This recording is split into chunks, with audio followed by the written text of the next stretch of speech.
wondering at this point, how likely is it that the Savage Speeders win this year's Marble League? While it's possible, it is certainly not going to be easy. Hello everybody, and welcome to the Marble Sports Worldwide podcast. My name is Brendan, and I'm kind of just here alone today. We had a tough week of scheduling and whatnot. I don't think Wof had as much going on. I had finals, and then I flew home, and then had doctor's appointments. So like between basically Monday and now, it's been just very inconvenient timing for pretty much every part of my life. But I'm here, I'm home, and so we were just gonna record our reactions separately for this one, throw them together, and then we'll have the final one for you, recapping the whole thing at the end. So I'm here, kind of just winging my part a little bit. Well, not winging it, but winging it without Wof, basically. Which, it's kind of weird. Like, I don't have Wof to be like, to pop in there and be like, hey, man, shut up. You know, I don't have that. So it's a little, might be a little tough today. But I'm excited. We'll see how this goes. I feel like my gain's a little high. Do you guys not think so? Or unless this is recording to like the wrong mic, then we're all in a lot of trouble. But it seems I'm getting that new mic coming for Christmas, so I'm pretty excited for that. So that's gonna be good, because it's gonna be like the Shure SM7B, and anyone who knows recording just heard that and was like, wow. Because yeah, it's a top of the line mic. I'm really excited for it, and all the different voice things I do, especially the broadcasting, will benefit from that. But yeah, a lot of marbles going on. I will say, I'll tell you this story though. I was at, this was just one of those very small moments. You ever have those small moments where it's a small thing. It really didn't affect your life that much, but you just worked out so well in that local small moment of time that it just gave you so much joy. I had one of those moments. So I went to, I had a flight. I flew back Wednesday evening. I literally took a final that day. And then right after it, I packed up and left and flew home. So pretty rough day Wednesday, which is why we didn't record on Wednesday. You might be wondering, why didn't we record on Wednesday right after Collision? And I'm like, well, I mean, after having to watch Collision and then take a final and then fly home, I think it was good to stay off a few days. But in any event, What am I blanking? Yeah, so I was flying. My boys, I'm tired. I was flying home, and it was already good because for some reason the flight wasn't full. I guess just a little early, so people were not. The general rush of Christmas people wasn't coming yet. So I was on the plane, and I had an open thing. I got open seats, like 3 seats, usually in an aisle row at a plane. And I had a window seat already, and nobody was sitting next to me or in the aisle seat of my little 3-seat row. And I was like, no way. I mean, the chances of this are terribly low. So that was really nice, actually. I just got to kind of spread out and not have people next to me. And that was a small joy. So it was already going well. And then I get to the airport, and I had my suitcase this time because I'm staying here. I'm back home, as you can see by the new background. I'm back at my home little place, and I'll be here a few weeks for winter break. So I brought a suitcase and everything, of course, to bring all my equipment and whatever. So I brought it all home, and I had to go pick up my suitcase, of course, from the airport. Plane comes in, you go get your suitcase at the little turnstile thing that goes, and all the suitcases comes out, and yours is always last somehow, even though chances would have it that it should be first sometimes. But yeah, so I was like, okay, I have to go pick up my suitcase, and I also got to get something to eat. And normally you just go out and you go pick up your suitcase.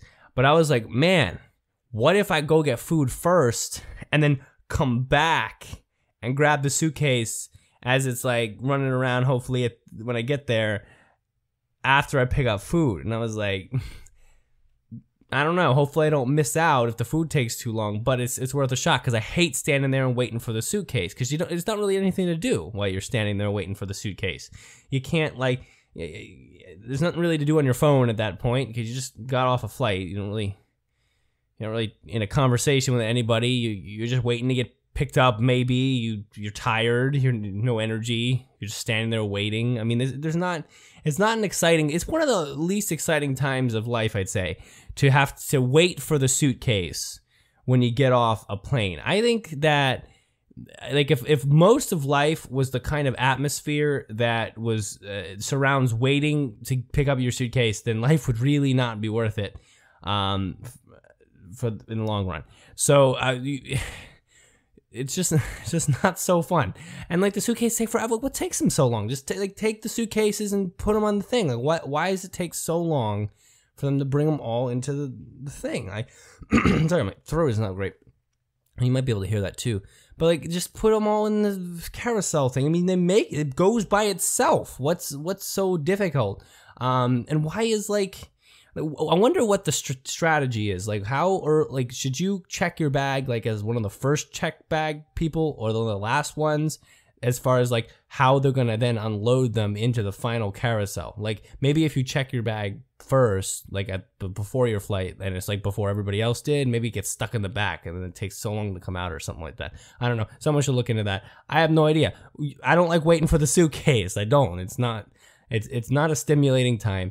So I got the food first. I went and got Chick-fil-A, whatever, and just like waited, and they took forever with that too, because it's an airport and they have like 7 workers and 3 people in line, but it's just apparently still too hard to do what every other fast food restaurant outside of an airport can do. So they finally get me my food, and they had Pib instead of Cherry Coke, and now all Chick-fil-A's have Cherry Coke, or most of them do, and they just had like Pib Extra, which I don't mind Pib, but like I don't, it's too cherry. It's too much cherry.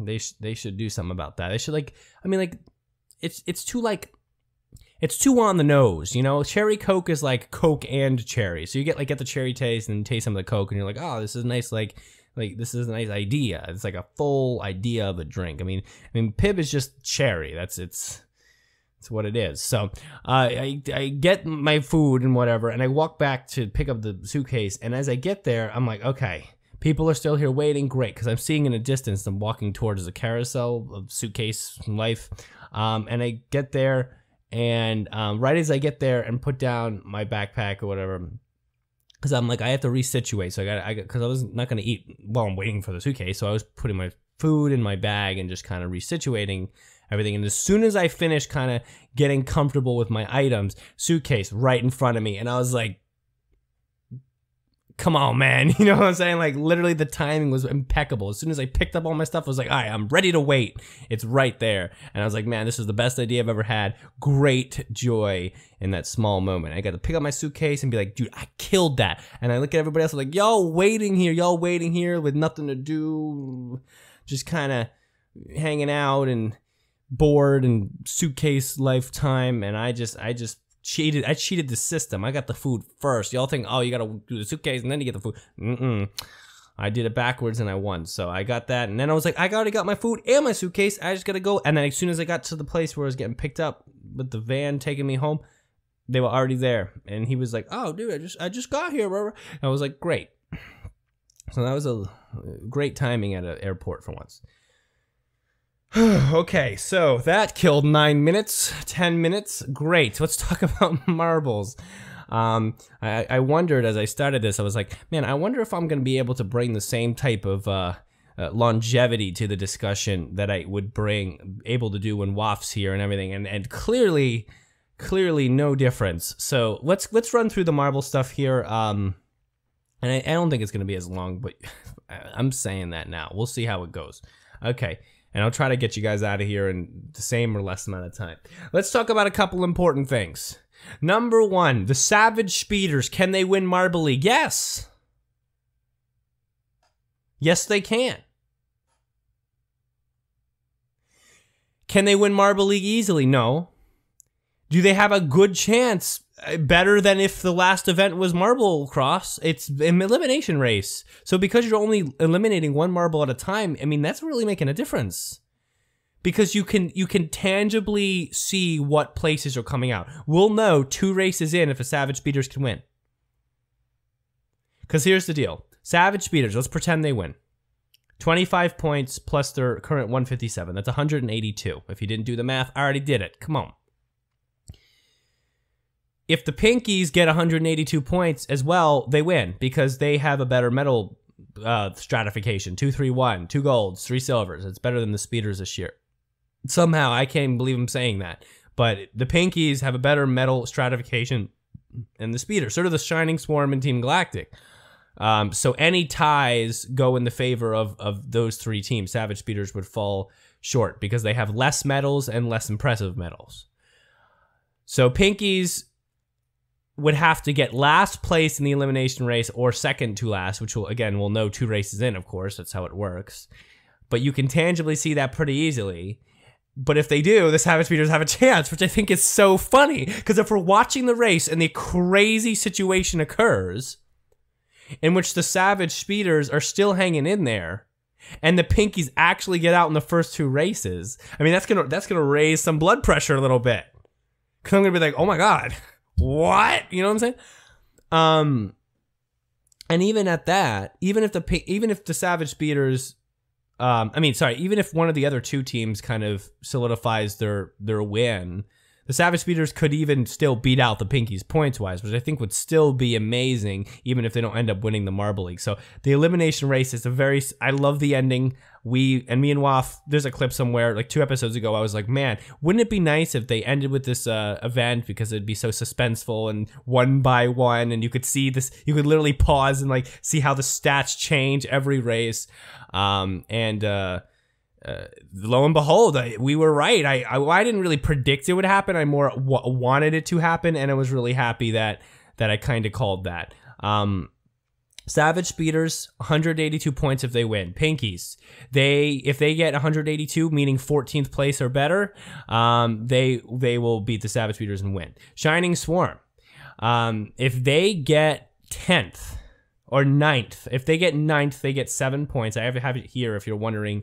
Places to points. 9th is 7 points, so they'll have 182 and they'd win. So 10th and below for the Shining Swarm, and the Savage Speeders got a chance. Team Galactic, 5th and below for Team Galactic, and the Savage Speeders are still in it if they win, because 4th would be 12 points, and that would bring Team Galactic right up to 182 as well, in which they would win in the tiebreaker.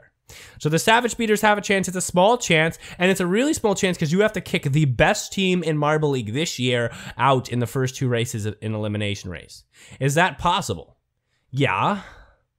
Is that likely? I mean, just by odds. I mean, it's as unlikely that the Balls of Chaos will lose in the first 2 races than the Pinkies will, to be honest. So, yeah, it's unlikely.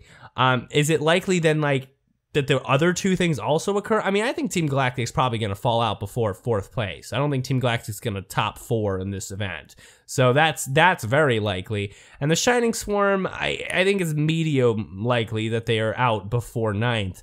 But for the Pinkies to be out in the first 2 races and the Savage Speeders take actual gold, those are very unlikely events. So I don't know. So it's out there, and there's a possibility. And when I watch the final event, I'm hoping to catch it as the premiere, so I'm seeing it live as it happens. I'm going to be really counting that, and that's going to be crazy. I think the Savage Speeders, if, again, they have to do well, but I think the Savage Speeders could easily podium if Team Galactic is not strong in this event. Because the Savage Speeders then just have to hold on to do 13 points better, which I think, well, 14 points better because of ties, but I think they can do that. Well, actually, more than 14 points better. I just realized that. So, because Team Galactic will pick up probably some points. So, I guess the Savage Speeders would probably have to get second. The Savage Speeders are going to have to get second or first to really make the podium. And I guess I don't want to go into the event with that assumption. But, I mean, if any team is going to get second or first in the final event, I mean, that's the kind of team you'd expect to do it. So, you know, they could get out in 12th and whatever, and who cares. But I think the Savage Speeders could hang on. I think I could see them getting top 5 in this event. But they would need to really be strong, and the other teams would need to be weak. I'm just saying it's possible, and I'm just saying if the Savage Speeders win this Marble League on the super unlikely chances, I mean, I'm going to freak out. Because, I mean, that is just the kind of lore that I want for this community. It really is. I think it's hilarious. I'd laugh. I think it's hilarious if that happens. Absolutely hilarious. Okay? but they have a chance. Team Galactic, a better chance, of course. Pinkies and Shining Swarm and Team Galactic are pretty close in points, so the chances are actually pretty likely for either of them. Team Galactic has just as much chance to come out with the win. If I had to pick a team besides the Savage Speeders, who are now, again, I don't know if I really mentioned this straight up, word for word, but they're my 4th favorite team now. I got my top 3, Cat's Eyes, Limers, Mellow Yellow, and they'll always be my top 3. I love them. But Savage Speeders have risen to my 4th place of enjoyment because I have so much respect for them. I can't get mad at them. They're just too consistent. And they've been just chilling. They've just been good, and they continue to do good, and they will continue to do good, and people hate on them, but I like them. I don't know if they'll ever be a top 3 team for me, but I just appreciate them, and as their popularity decreases, they're going to become more and more, well, I'm going to like them more and more, because it seems like people always bandwagon them, and now people like shy away from them, but I'm like chilling. I'm like, love the Savage Speeders. And then that would push Gliding Glaciers to my 5th favorite, and Rangers out to 6th. And then after that, I guess it doesn't really matter to me. Maybe Chocolatiers and Raspberry Racers kind of fall the next 2. Raspberry Racers don't really have a shot at podium that's very clear. That maybe they can top 5, so my prediction on them winning is, of course, way out the window, but I did the best I could. Cat's Eyes, Mellow Yellow, Chocolatiers, fantasy-wise, also not the best picks, but not the worst. I mean, what could I do, right? You're not going to get them all right. I think the Speeders, again, were a great times, too, fantasy-wise. I mean, you can't go wrong. So that leaves, oh, what was I saying? I think I was saying Team, I don't know if I ever finished the sentence, but Speeders, yeah, I want them to win, but Team Galactic is who I want to win if the Speeders don't win. I think Team Galactic deserves it. I think they're actually a good team. They have the most golds in this Marble League anyway. I mean, I don't really think the Pinkies and the Shining Swarm are a better team this year than Team Galactic. I think it's worth an argument later, but I'm hoping Team Galactic wins this. I don't want to see Pinkies or Shine. I don't want all this lore to exist, and then we get to Marble League 2022, which is one of the best ones in certain ways because of the Green Ducks kind of theme, and we say, oh, the Shining Swarm, there we have it. I really would like Team Galactic for this one, but also enough with the host curse. Green Ducks are going to finish between 8th and 4th, so I just don't want to hear any more about that as well. I really don't want to hear any more about that, but I'm not going to spend this podcast yelling about it. So that's kind of standing situation. Fantasy-wise, I didn't move anywhere really fast, so I'm not going to really talk about that until we have our recap and when we do event 16 when me and Wof do that. So just kind of hold on for that. I kind of stayed the same or dropped lower just because the last 2 events were pretty tough on my teams, but last 3 events were very good on my teams. Don't worry about that too much. Let's run through these events though. As just throw out some ratings. So Aquathlon, we'll just kind of jump in here. What do I think about this event? Well, it's annoying because if you're looking at the Chrome, we have this advertisement, and that's not making me happy. But whatever. Come on. Okay, here we go. Well, we have another advertisement. Of course, it's that one with the corn meme. What is that advertisement everywhere now? What is someone have the history behind that? The corn song. I mean, I think it's kind of cute, but I don't understand it. Okay, a big lump with knobs. Stop. Okay, so the Aquathlon, I think it's a good event. It's a fun event. I think it's a wonderful one for this theming. And I noticed some really interesting kind of paths that marbles would take. I'm going to point out one team later on specifically that I liked, but before I point them out, I want to talk about a couple of things that I don't like about the event in this particular case that I wish were better. So you'll notice that times on this event were lower than the first time it was presented, like meaning like the course was faster for whatever reason. Either it was a different length or the incline's a different pitch or whatever. But I don't like the marbles moving that fast in the water. Or the other way to say it is I don't like the marbles moving for that little bit of time in the water because it doesn't allow marbles to really settle into a groove where you really get to see how they perform underwater.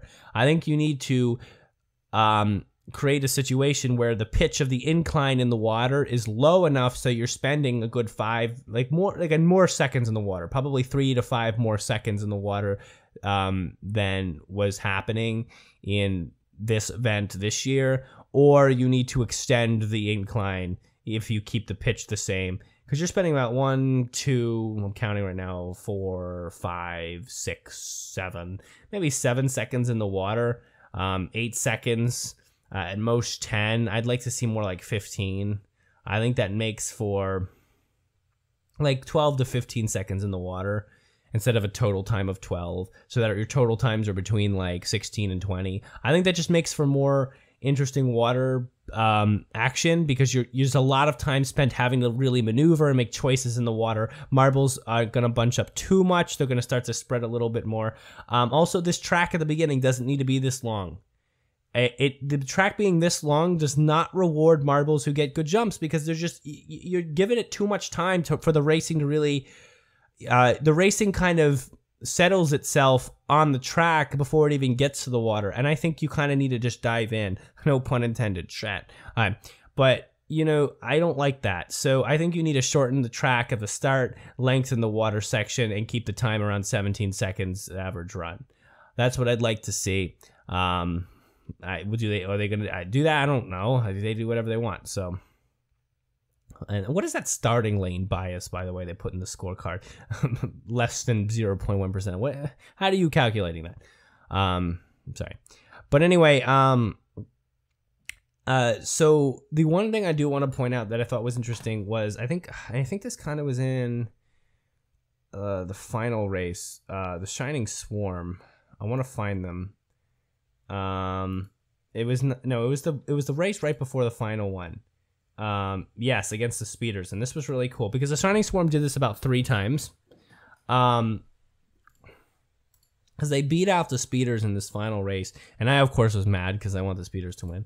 But I want to look at this together real quick. I'm not gonna do a whole draw thing with the drawing and the snipping tool this time, because I just don't. I don't really think I need to. I really just want to make one point, but we will look at it nonetheless for a moment in the slow motion.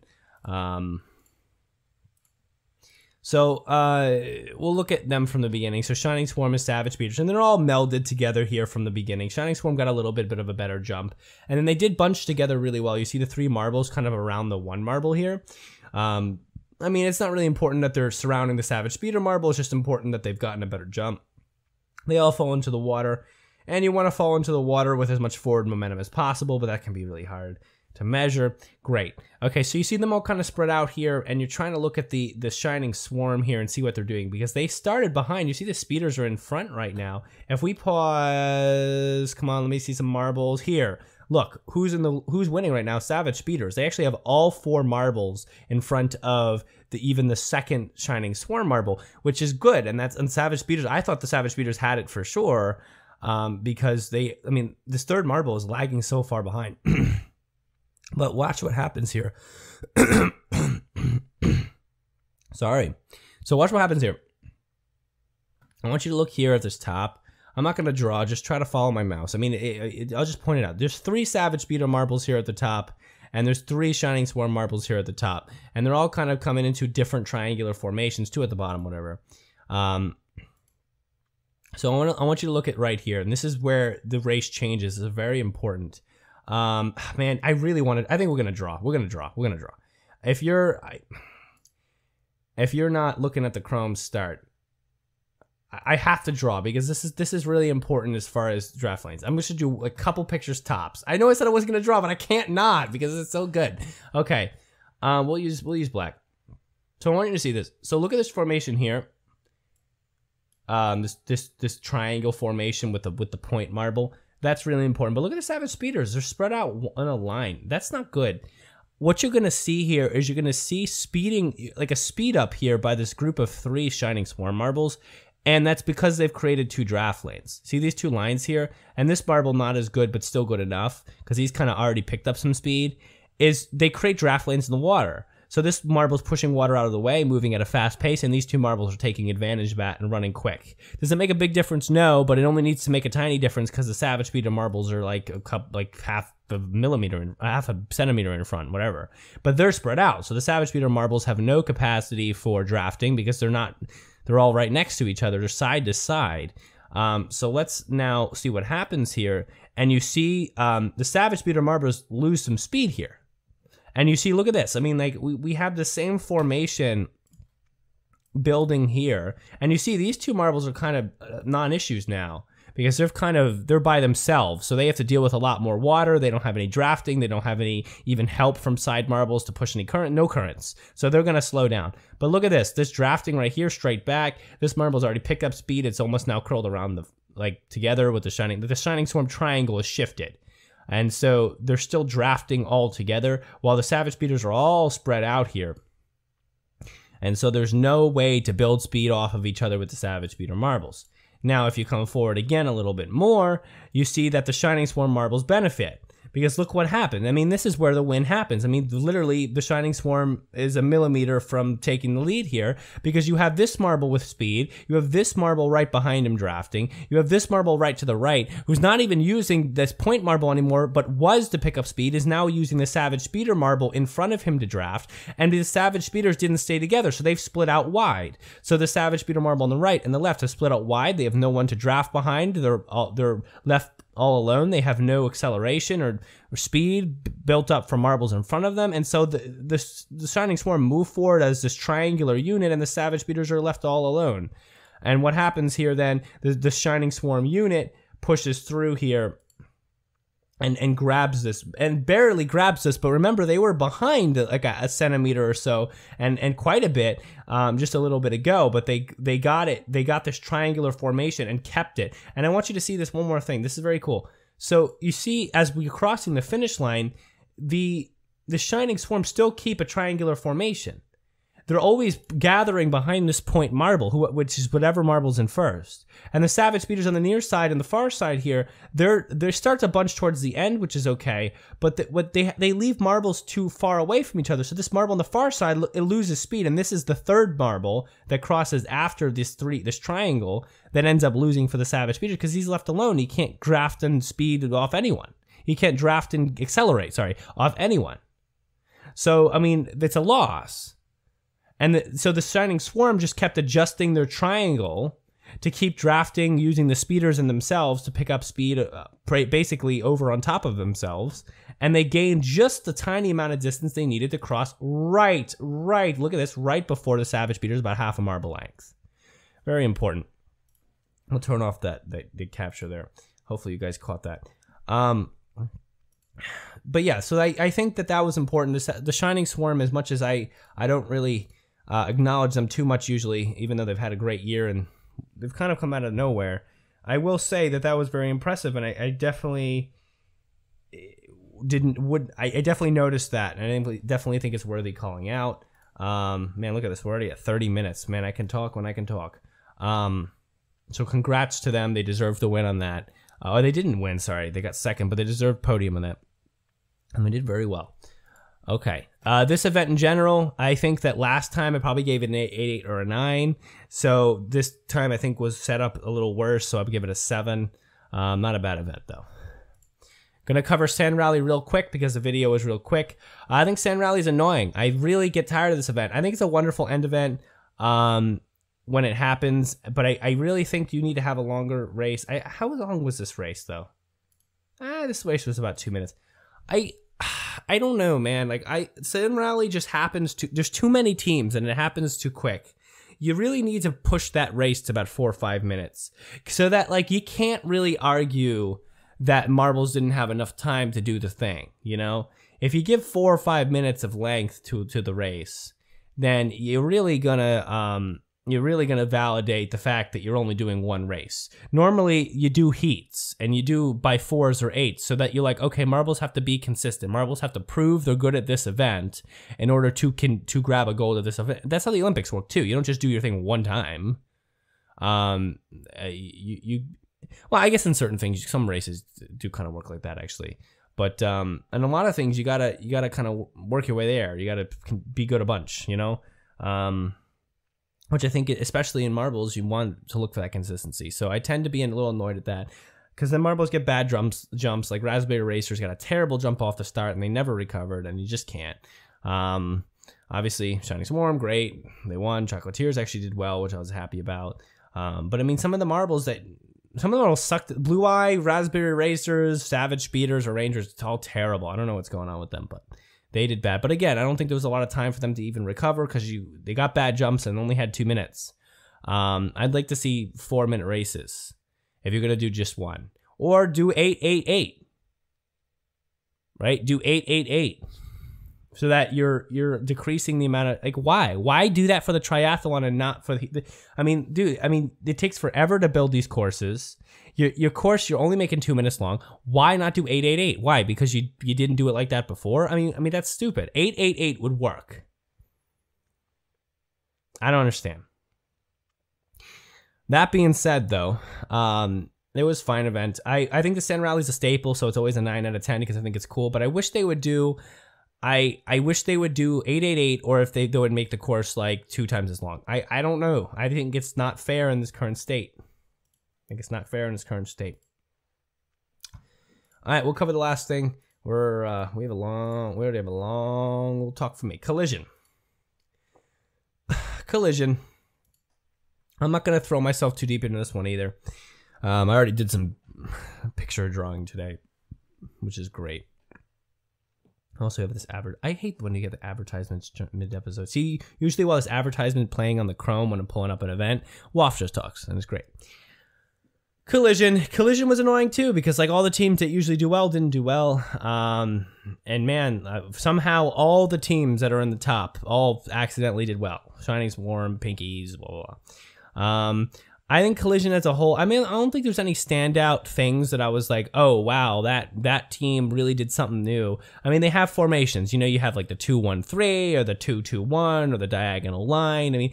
Or the group of 5 or the group of 4 with the 1 behind or the 1 in front. We'll do a formations discussion one day. Unfortunately, time-wise, this week has been hard, so it's hard to dive into Collision the way I'd like to. But I'd love... future times we might really break down some of the formations that kind of go into them, as I'd love to do a little snip drawing tool assisted explanation on a lot of the formations and what I think they accomplished and what you should be trying to do as far as bringing your team down to the center, where you want to go, who do you want to splay, who do you want in the center, do you want marbles in the center, what are you trying to avoid, what do you not want to avoid, what's the best way, there's so many different things about Collision that really warrants episodes of time, but that's not for now. But I think that I liked this style better than last year. Last year there was too much going on.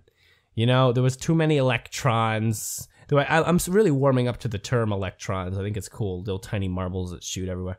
Too many ball bearings, too many weird contraptions that happened every single run. It was too much going on outside the arena. They simplified it. I did say this last year. I want them to simplify it and kind of have a couple ball bearings, maybe one new thing, and a couple electrons, and leave it at that. And they did do that. And I think it's better this year because of that. Because you're really getting back to marbles colliding, what's going on. Right? You bring 4 marbles down. They all collide. 5 on each team, sorry. And then what happens? That's it. That's really the basis of the event, not like what, Rube Goldberg we can put up around the stadium. So I really appreciated that. And I think that the event was more fun that way, and it really tested marble skills that way. I was upset watching it, of course, because my teams didn't do great, but if I'm honest, it was a well set up event. This event always gets like a 9 out of 10 for me, 8 out of 10, 9 out of 10. I give it a 9 out of 10 because they actually did the changes that I was kind of asking for, which I think was I really appreciated that. But yeah, this one was good. And this one just had the right amount of movement on the stage, but left enough space for marbles to really spin around and kind of do their thing. Other changes that I can think of that I'd like at this point, not particularly. I feel like sometimes, they need to... I mean, I don't know. I feel like there's a couple places that they could put protective barriers where you can't fall off, so that marbles are always bouncing back towards the middle. But I don't know enough. I don't know enough hardline information on that where I could really say that for sure. Maybe it's just, every collision's different. You don't know. But I think it, in the way it's presented now, they're doing almost the best they can with it, and I like it. And it's always going to be a 9 out of 10. And honestly, I mean, I just wish the Raspberry Racers did a little bit better than they did. I mean, what was going on? What was going on with them? What was going on with the Savage Speeders? I mean, what kind of performances are these? I mean, what is going on with any of the good teams? The supposedly good teams this year. I mean, look at our top 3. I mean, is that really who are the top 3 in Marble League right now? I wouldn't think so. I mean, what is that? I mean, I love how even in that, though, even in like the fall of some of these better teams, the Savage Beaters still don't, like, they're unfazed. I mean, you can't get mad at 4th place, and they could even podium. But I mean, what's happening here? I mean, collisions were the event usually where the veterans come out and just they body the rookie teams, they body the smaller teams, and that's it. Like, there's not even. That's what I mean. Primary shouldn't be in the top 3 of collision. I don't understand, but I don't know. That's what's happening. So we're Marble League has been weird this year, and there's a lot to come in the recap. And me and Wof will probably enjoy that recap and all that's to happen with it and everything. So there'll be a lot to talk about, a lot to speculate on, a lot to prepare for. Showdown, of course, will prepare us to think for next year too, which is nice. And next year should be fun. I hope we get something in the summer, so we really turn this around in about 6 months or something. But yeah, this has been quite a Marble League. It's gonna be worth a lot of recap. Those are the 3 events. That's about all I have. Hopefully, my guess is that Wof is gonna have about 20 minutes. That's my guess. Considering that Wof, considering me and Wof's talking averages, I feel like since I'm about to hit 38-40, he's gonna be about 20. So, I mean, this episode will probably round out at about just under an hour, be one of our just under an hour episodes, or maybe even hit an hour if he had a eureka moment that he rambled on about. But I spent 10 minutes talking about the airport, so, I mean, like I said, you know who you're dealing with. So, that's going to wrap it up. I'm going to send this one. I don't know how this can be put together. Kason, thank you to him. We love that he edits. We appreciate him a lot, and he's going to figure it out. So, awesome. I don't even want to say, I don't even know how to take us out, because I know Wof's recording is probably going to be put on after this one. And so, he's going to do the ending, and I'm just going to kind of fade out here. And whenever Kason wants to cut me off, he can cut me off. Like, do it now or now or now or. I was going to try and start this as Brendan did, but I can't think of the funny thing I was going to do anymore. So I'm just going to say, hi, I'm Commander Wof. As you can tell, this is odd. I am not sure how well this is gonna go. This whole stream idea is so impromptu. I've got it all set up, but we'll see how it goes. So, yeah. With that, I think we should, I don't have any live updates. I honestly don't. So, yeah, let's just go to the news. And yeah, we are doing the news live, baby. Let's do this. All right.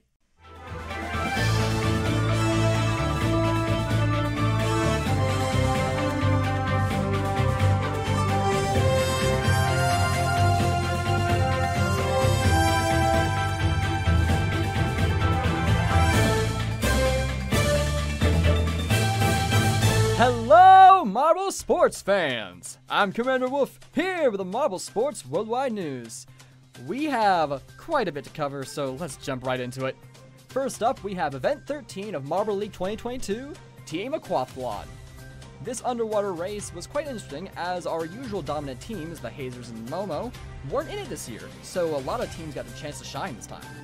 And by the end, we had O-Rangers in first, followed by the Shining Swarm in second, and the Savage Speeders in third.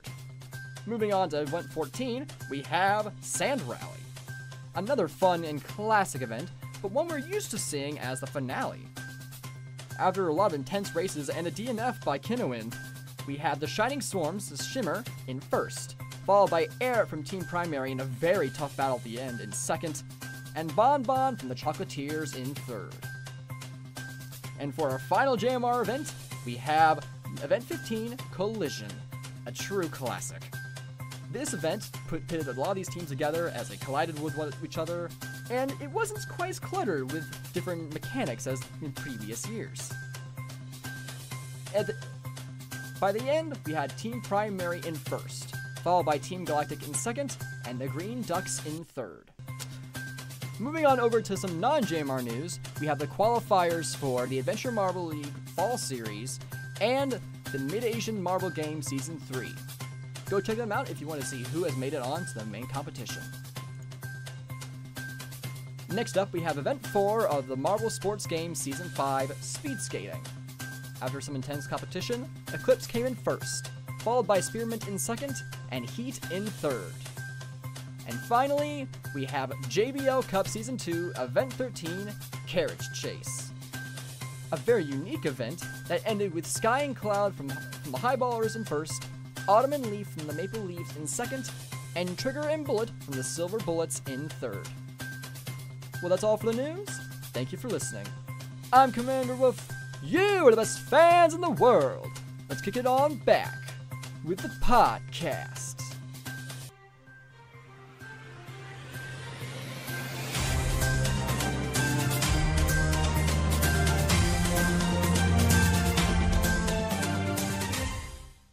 You know what? It was kind of fun. I won't lie. I had fun with that. But now we are back, ladies and gentlemen, with the actual show. So, today we now have we got a bit to cover here. It's probably not going to be as much discussion as you're used to, since I am not as talkative as Brendan. Brendan has and the show works best when we kind of play off of each other. But I'm going to do my best here. So, first off, we're going to go over some fan mail. We do have one, and it is from Richard Hinckley. So let's get that up right now. You might hear, Brendan probably has the same idea, so you might hear this twice. If not, oh well, but hey, we'll probably say something different about it. Possibly, maybe. So Christmas. What is your favorite Christmas song and Christmas movie or TV special? Mine is I Want a Hippopotamus for Christmas and The Elf Story, or Elf on a Shelf. That's a very interesting question. My favorite Christmas song, it might just be, that's a hard one to say, honestly. What's my favorite Christmas song? If I had to pick one, wow. Oh, wow. I like Silent Night, but I think Christmas Baby Please Come Home is also really good. Man. I don't know which one to pick. I think it might be Christmas Baby Please Come Home. Although, no. You know what? NSYNC's Merry Christmas, Happy Holidays. I love that one. I love that one a lot. That's a really good one. And for my favorite TV Christmas movie or TV special, I don't know if it's my favorite of all time. But I might say I do have a soft spot for the special Prep and Landing. It's I haven't seen it in a while, so maybe I'm not maybe it's not as good as I remember, but I really enjoyed Prep and Landing. It's a short 20-minute short that CBS released, and I think they did a sequel as well, and even a short for the DVD release. But it was a fun little thing. I kind of like the concept of the elves going into prep for Santa to land and stuff, and the kind of the more epic remixes of classic music or classic Christmas music, So yeah, cool question. Very festive, very fitting at the time. But now we have to get into our discussions, and here we go. Let's clean up my tabs so it's not as hard to read everything. Oh yeah, also the chariot chase, by the way, JBL, man, that's a unique idea. And I watched a little bit of it. It's actually quite interesting, the idea of a marble racing down, having to catch it, and based on how long it takes to catch it, and that's the score. That's a very unique idea. I like that. Definitely go check them out. But yeah, all right. So first up we have a Team Aquathlon. And as I kind of said in the news, this is a very interesting event in that we don't have our normal heavy contenders this time around, like with Momo and Hazers being like the two biggest underwater racers, if not the biggest and fastest underwater racers in the league. So it was very interesting to see, like, who would end up coming out on top in this one. And the standings were quite interesting, as we can see here. Come back to 732 at one point, but so as we can see here, Rangers came in first, which is pretty good. I do need to kind of figure out what their traditional, like, how they do later on, but like for timeliness, because this is just me here. I can't use Brendan to excuse my research in the middle of an episode anymore. I will just say that, like, it's quite nice to see them up there. Savage Speeders proven that they are really good underwater. Like even no matter what, like, they're just a solid team. Their teamwork is impeccable. They're really good working together. And the Shining Swarm, though, like, continuing that trend, and as we'll see later, they are doing pretty good right now. And Midnight Wisps, surprisingly, for this Miss Marble League, really surprising to see them in 4th place. It's kind of nice for my fantasy league because, I wasn't I picked them for my times 2. Didn't turn out so well.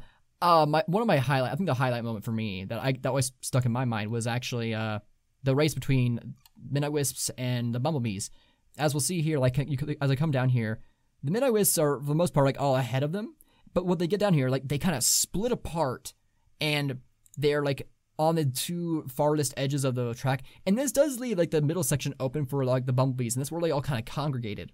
And while that, like, might seem bad, because, like, this doesn't really allow them to block them as much.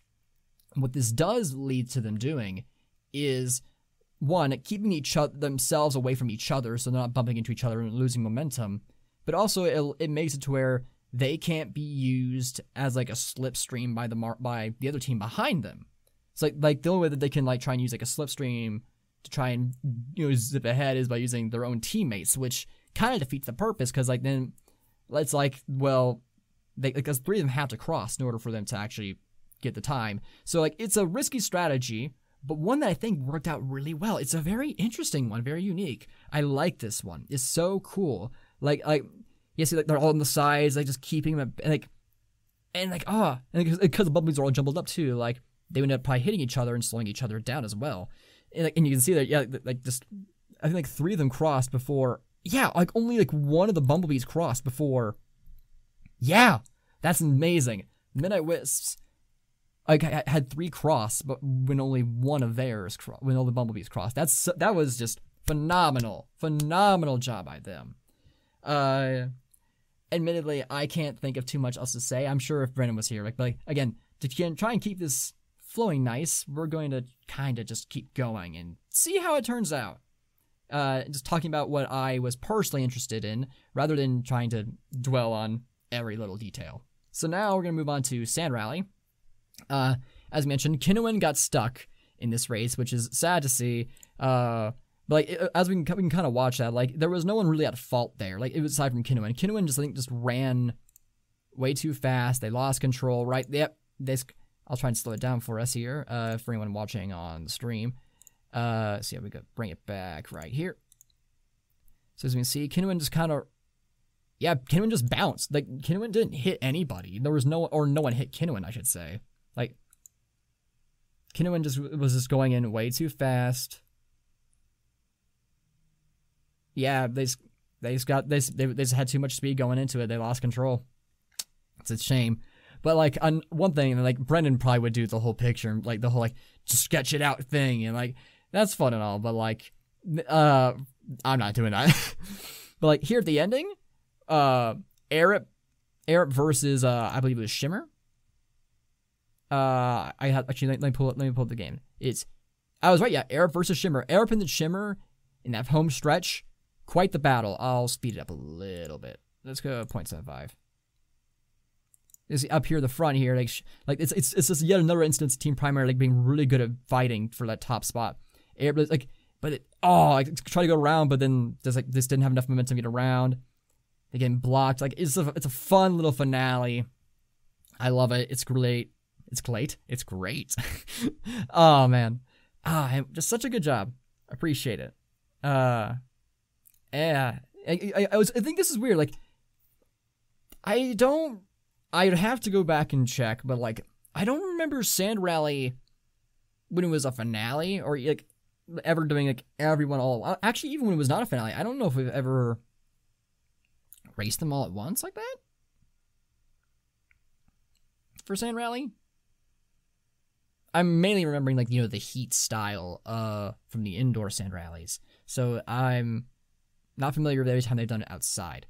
But like yeah, it was very interesting to see that. But Shining Swarm, Shimmer in first, Bonbon second, doing fantastic, and Chocolatiers is up there too. Maybe this was kind of mid pack, so like like that was not really improving too much. Starry, a major sand racer, is in 11th. Very surprising to see. Very surprising to see. I've heard Cosmo is actually also pretty good, so maybe they should have raced Cosmo, but I think they might have already used up Cosmo's single events. They might have. Plus, also, I think Starry has more of a history and a pedigree with sand racing, and so they probably, I imagine that the Galactic just they wanted to bank on that. And it just didn't work out, unfortunately. Maybe they would have done worse with Cosmo. There's no way to really know for certain, aside from maybe looking at the stats, but like, as far as my memory goes, Starry has always been the top of the line for the Team Galactic when it comes to sand racing. So, they did their best, and it just didn't work out. And now we have a Collision. Now, this one, again, it's a classic event. There are so many heats. It's so hard to choose who to discuss. Like, there's just too dang many. And, of course, there's an ad. But, like, one thing that I think the biggest thing to discuss for me is what happened with, I believe it was the Pinkies versus, who was it? Pinkies versus Galactic? Something like that. Or, because like, and actually, Super Yak actually pointed this out. It was a very interesting strategy that I don't think we've seen much of in previous years. So, let me see if I can find the timestamp for that. Yeah, spoil. Yeah, It was Galactic versus the O'Rangers. Oh, Glaciers versus the Rangers. My bad. Glaciers versus the O'Rangers. I'm trying to remember when was that heat? Because there are so many. While I'm trying to find it, but basically, I'll kind of describe it while I'm looking for it. Basically, what happened is, like, as you probably saw in the event, like, 4 of the Glaciers came in as a group in a bunch, and then they had one final member lagging behind to follow through. And it's a very cool way to see it. I think we might have seen something similar to this. That's why it was one of the earlier ones, where what happened here, but I can't recall immediately what heats or which Marble League that would have been. What I do remember though is this one. If I can just pull the dang thing up, I guess it doesn't matter, but like too much because this is primarily an audio form podcast. I'm still gonna try and find it, but let me see here. So yeah, but what happened was like the 4 of them kind of came together and smashed into the Rangers in the middle, who were doing a bit of an arrow formation. It was kind of like a hook, like an arrow with a slant, so almost like a hook shape. And they kind of ran it, and so they collided with them. And what ended up happening was the 4 of them split their arrow formation, their hook formation, I'll call it actually, in half. And then the marble in the back, their lagging marble, then just ran right in between them all, and just without colliding with anybody. And that's a very interesting strategy to do, because like it is kind of risky, because like that means it's like one less that's engaging. But the way that works out is because like that marble doesn't have to worry about like getting redirected to the sides or anything. Like it's like one marble you can pretty confidently say is going to make it through to the end. Oh yeah, found that match. Here we go. Yeah, so we see the Glaciers come in, they smash, and they just kind of, and yeah, because it's all pretty safe, they kind of mostly just stay in the middle, and so they don't end up having a lot of momentum to knock a domino over. They go through, they go up a Ranger's ramp, hit the little lip there, roll back down. They start kind of curling down towards the one of the smaller launchers, and then they settled, and like it was brilliant. It's a very brilliant play. Obviously, like it got them a draw only in the end. But like that shows like that's an interesting strategy to use. Like if you want to have like almost a guaranteed member to stay on, like of course that's also dependent on where everyone else is flying around. They cut the other like electrons and ball bearings that are flying around can really mess up that strategy and like knock you off of anyways. But it's very cool, like how that kind of worked out. Like I'm curious to see how other teams utilize this formation in the future, if they want to try using, or maybe like multiple lagging marbles. I think that would be very interesting. In terms of design, I would say that I really appreciate how much they pulled back compared to past years, because it was just getting so cluttered. It was so hard to follow. I ended up having to watch this at work, on my phone, so not the biggest screen to follow everything.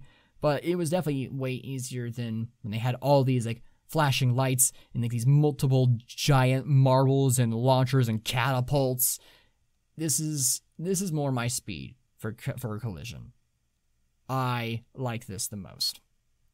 So yeah, I forget to rate these. I wonder if we actually have we been forgetting to rate the past events? I don't think so. But for our Team Aquathlon, some nice strategies there, and it's interesting to see some new teams being at the top of the podium. I would say I give that one a 7. I'll give it a 7. I think 7. I think 7's a pretty fair number.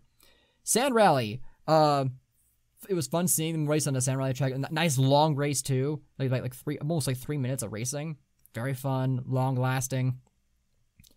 Yeah, I would say in like the nice battle at the end, I'd give Sand Rally 8. It's a classic. Sand Rally, man, you come on.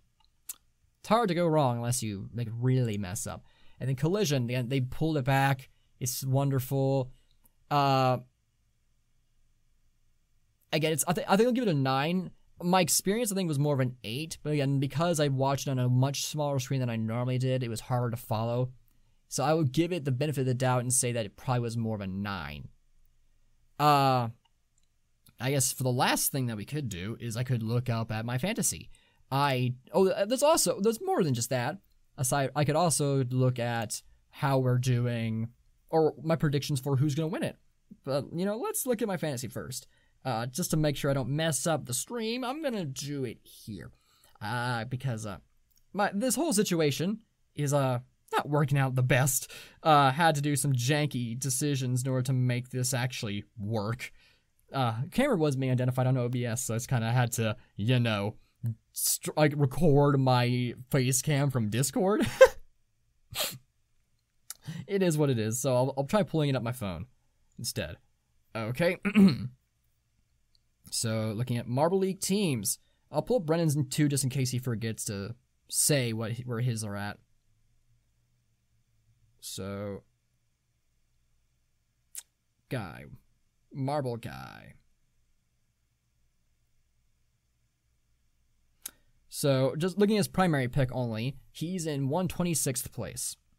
But removing the primary filter and looking at Marble Gut. Yo! Wait, what? Oh, no. That's individuals. My bad. Marble Glaciers. Oh, no. Oh, it's only showing his secondary. So he had 2 teams. I think he did Marble Glaciers where he had the same team but just with Gliding Glaciers. And sure enough, that team's 39th. So yeah, he really should have gone with the Glaciers, I guess, compared to what he went with, which was, trying to remember, because I accidentally just closed it because I'm a dongus. The swarm shining for you. See here, Chocolatiers, Cat's Eyes, Mellow Yellow.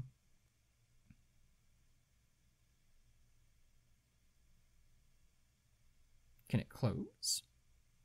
I just need to tap on the thing, please. There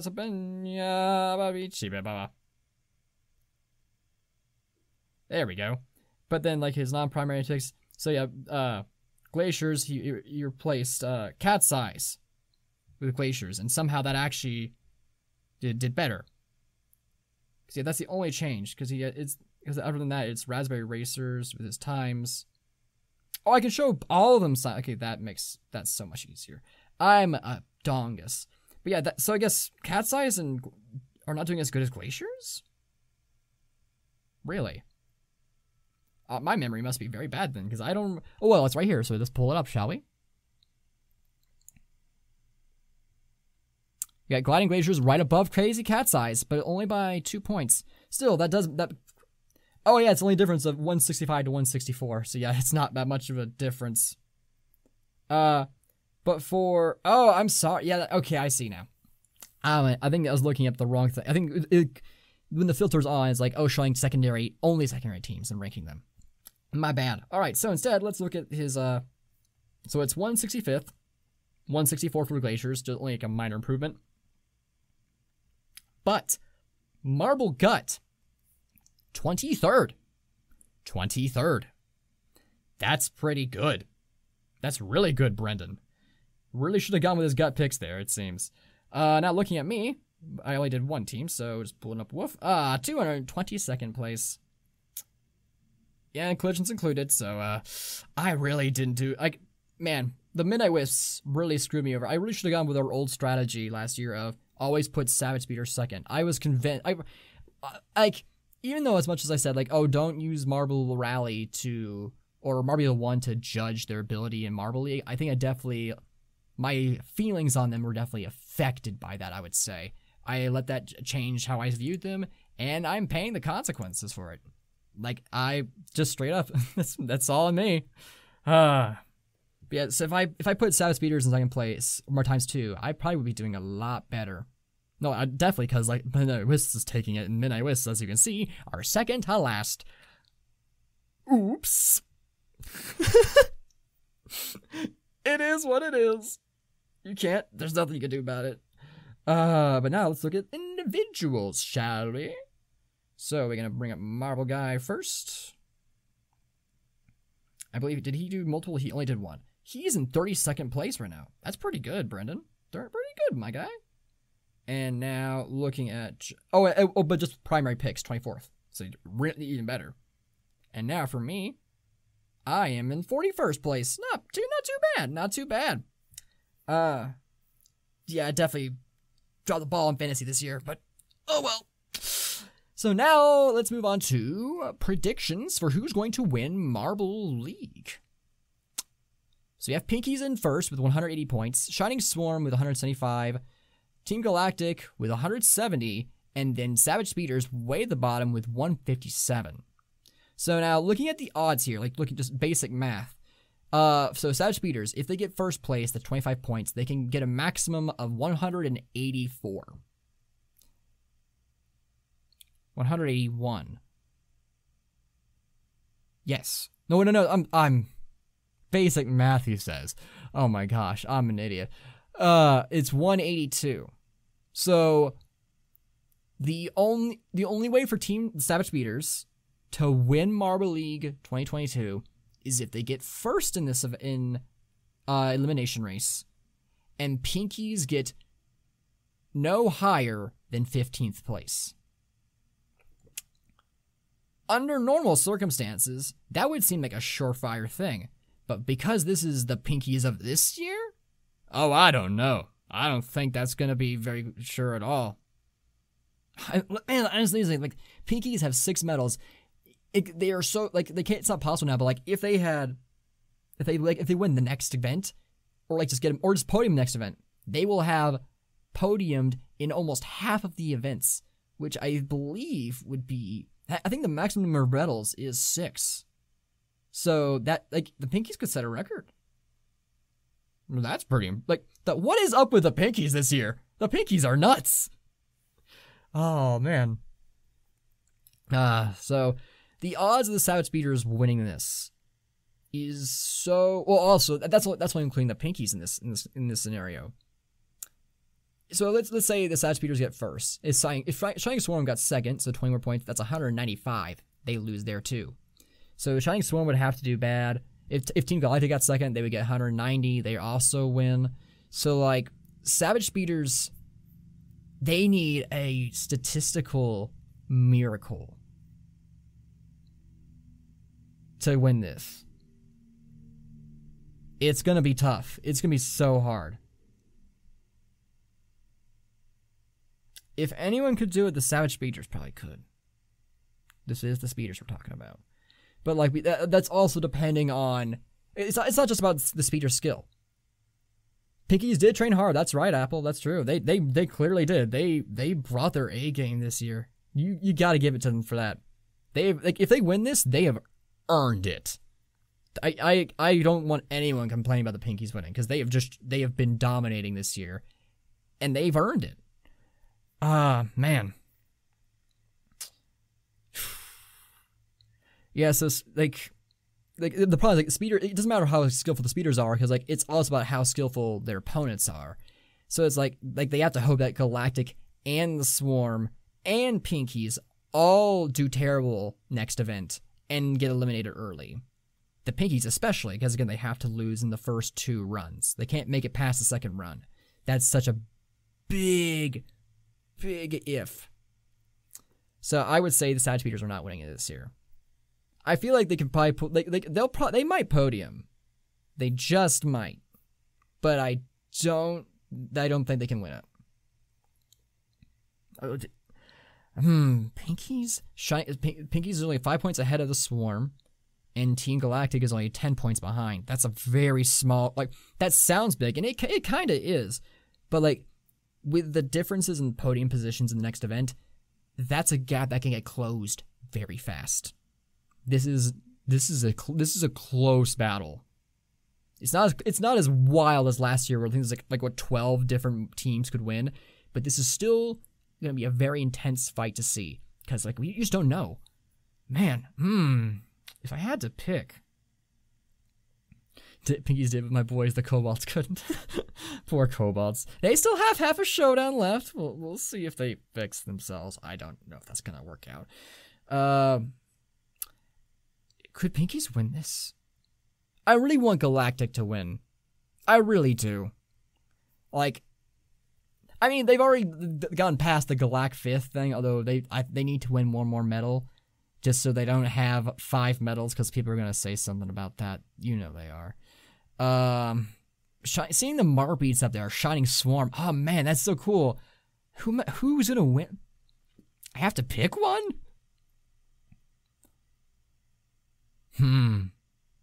Considering how consistent they've been, Team Galactic has 4 gold medals though. But they've done like these things, like they do good in these chunks, and they kind of fall off a little bit. They come in chunks, and then they fall off just a little bit. I think Galactic might do mid pack, but I remember Galactic doing actually good in elimination race. It's so tough. Again, if Brendan was here, I would use his talking points time to go research stuff. The Pinkies have been so consistent. If Galactic finishes first, Swarm finishes second, and Pinkies finish third, then they will be tied for first, but Galactic will win because of the golds. Ooh, interesting point, Apple. Thank you for bringing that up. That's very interesting. Wow.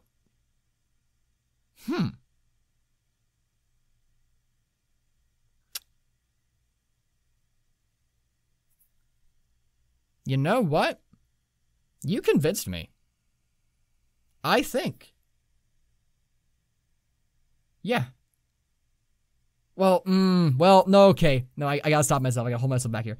Because again, I just made the point about how they're inconsistent.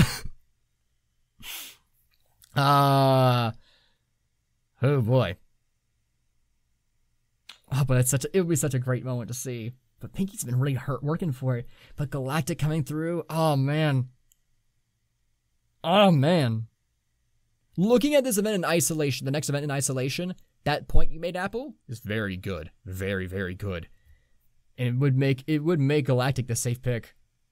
But looking at it, I'm holding you guys too long. It's a really tight field. Oh yes, Super React, thank you. It's a really tight field. Pinkies will just hold on barely. Yeah. I think it will, yeah. I think I will go Pinkies for winning this one. The Pinkies have just been so consistent They worked so hard. They've made it all the way here. And I can't imagine them dropping the ball at the last minute. It would be very sad to see if they did. I think Team Galactic will come in second, and then the Swarm will come in third. Who's gonna get four? That's the podium. That's the most important thing I would say. Those are my picks. Who's gonna the spatters, the Savage and Speeders combined? As long as Speeders don't win, I'm happy. Well, statistically, that's how super unlikely. So I think you're safe there, Apple. But like, I think it'd be kind of fun to see them win a third time. It's kind of funny, but also like, again, they're like the best. I don't know. Do I think Speeders? I'm hoping at the very least that I've been listening to Let It Roll, and there's something crazy going on over there. I'm just hoping that, please don't. There's no way he would. I don't know. Speeders. I think Speeders will. The gap between them and the Rangers is 16. Oh, that's 16. Yeah, I think the Speeders are fairly safe. I think Speeders will still be in fourth by the end. All right, with that, I've given my thoughts, my predictions, and my discussion points and everything. We're almost approaching, a 40-ish minutes? Something like that? Did pretty good. Yeah, about 33 minutes. So with that, I think I'll wrap it up here. But because we're probably not going to be, back in time to record before Christmas happens, it's time for a Christmas Wof Tune. That's right. This year, I did one that I actually kind of mentioned earlier from that email, and that is my cover of this song, which is done in the style of Michael Bublé, but also a little inspired by Crank Gameplays, aka Ethan Nestor, and that is going to be Christmas, Baby Please Come Home. Roll on, Marble Sports fans!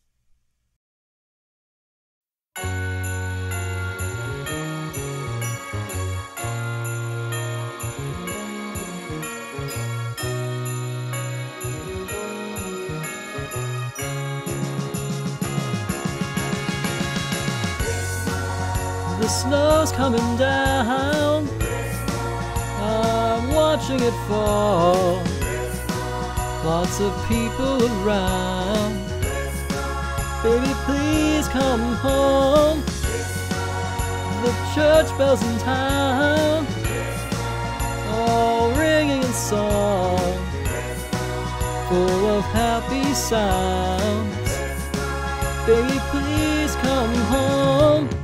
They're singing Deck the Halls, but it's not like Christmas at all. 'Cause I remember when you were here, and all the fun we had last year.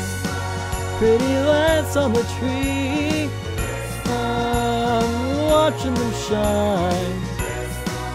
You should be here with me. Oh baby, please come home.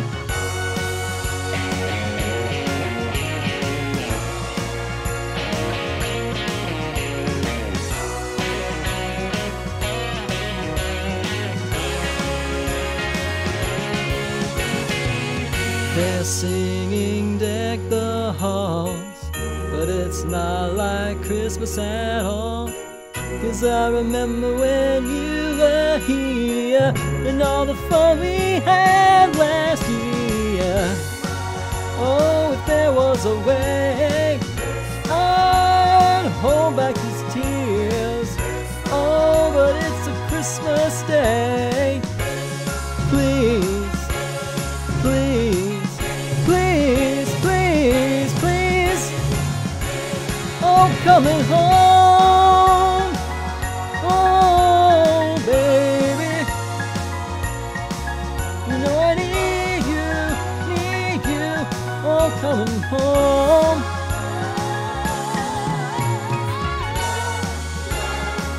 I gotta have you. You know I need you.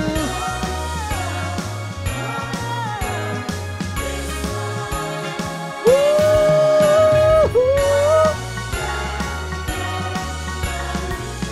gotta have you. I said na na na na na na na na na na na na na na. It's Christmas, Christmas, Christmas, Christmas, yeah, yeah, la la la la la.